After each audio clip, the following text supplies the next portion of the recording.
प्रकृति का नियम है, स्त्री पुरुष के संयोग से संतान का जन्म होता है। ये नियम जीव जंतुओं और मनुष्यों के लिए भी है।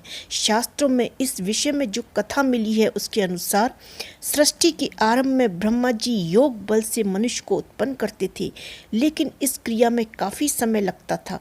ब्रह्मा जी ने भगवान शिव की तपस्या की और सृष्टि के विकास का दूसरा तरीका निकालने की प्रार्थना की।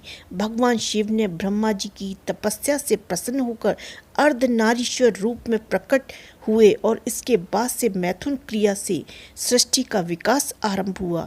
लेकिन हम यहाँ जिस कन्या की बात करने जा रहे हैं उसका जन्म प्रकृति के इस नियम से हटकर हुआ था, क्योंकि इसके जन्म में स्त्री पुरुष का संयोग नहीं हुआ था।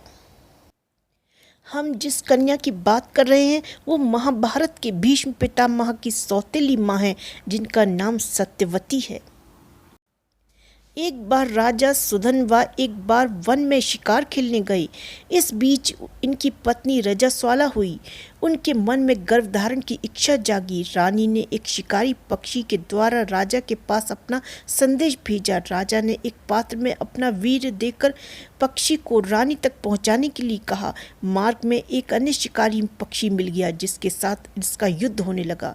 इसके बाद वीर का पात्र छूटकर यमुना के नदी में गिर गया। उस समय यमुना में ब्रह्मा जी के शाप से एक अप्सरा मछली के रूप में रहती थी। उसने वीर को ग्रहण कर लिया, जिसके प्रभाव से वह गर्भवती हो गई। गर्भकाल जब पूरा होने को आया तब एक दिन मछुआरे के जाल में वह मछली फंस गई। अद्भुत और विशाल मछली होने के कारण इसे राजा सुधन्वा के दरबार में लाया गया। जब मछली का पेट चीरा गया तो उसमें से एक बालक और एक कन्या निकली। राजा सुधन्वा ने बालक को अपने पास रख लिया, लेकिन कन्या के शरीर से मछली की गंध आ रही थी, इसलिए उसे मछुआरे को दे दिया और ये मत्स्यगंधा कहलाई। मत्स्यगंधा जैसे जैसे बड़ी होती गई उसका रूप यौवन निखरता चला गया। मछुआरे पिता ने मत्स्यगंधा को यात्रियों को नाव से यमुना पार कराने के काम पे लगा दिया। एक दिन ऋषि पारशर भी मत्स्यगंधा की नाव में बैठे और मत्स्यगंधा को देखकर मोहित हो गए। ऋषि पारशर ने मत्स्यगंधा से प्रेम निवेदन किया और कहा, मैं तुमसे एक पुत्र उत्पन्न करना चाहता हूँ। मत्स्यगंधा ने कहा कि आप ऋषि हैं और मैं मछुआरे की बेटी, ऐसे में हमारा मिलन कैसे संभव है। मत्स्यगंधा ने अपनी कौमार्य भंग होने की बात भी ऋषि से कही।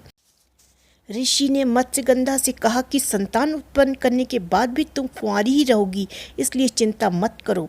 इसके बाद ऋषि पारशर ने अपने तपोबल से घना कोहरा फैला दिया और मत्स्यगंधा के साथ इनका मिलन हुआ।